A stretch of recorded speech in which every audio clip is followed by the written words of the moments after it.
Assalamualaikum dan selamat sejahtera. Saya kumpulan 11 akan membincangkan topik yang sangat dekat dengan jantung UNESCO, iaitu pendidikan kewarganegaraan global dan kelestarian masa hadapan. GCED adalah aspirasi pendidikan di bawah SDG 4.7 yang bertujuan melahirkan individu yang mempunyai kesedaran tinggi tentang peranan mereka dalam menjaga planet dan kemanusiaan. Ia melibatkan 3 domain utama: kognitif untuk memahami isu dunia, sosio-emosi untuk memupuk empati, dan tingkah laku untuk mengambil tindakan nyata demi kelestarian masa depan.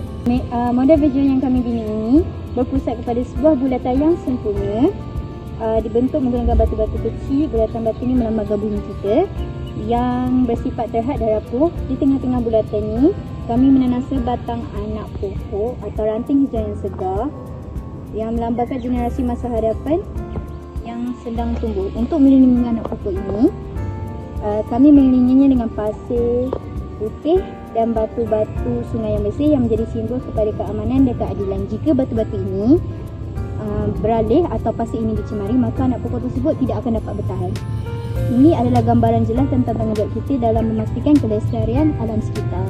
GCED mengajar kita bahawa isu seperti perubahan iklim, kemiskinan dan diskriminasi bukan hanya masalah negara lain, tetapi adalah masalah kita bersama. Kita perlu belajar untuk hidup secara mampan dengan mengurangkan jejak karbon dan menghormati biodiversiti yang ada di sekeliling kita, termasuklah flora dan fauna di kampus kita sendiri.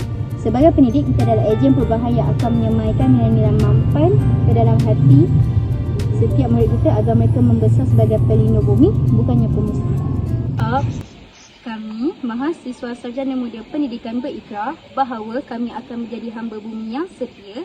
Kami berjanji untuk melindungi alam sekitar, meminimumkan pembaziran dan mendidik generasi akan datang untuk mencintai planet ini. Alam adalah kelas kami dan kami adalah pelindungnya demi masa hadapan, demi kelestarian global.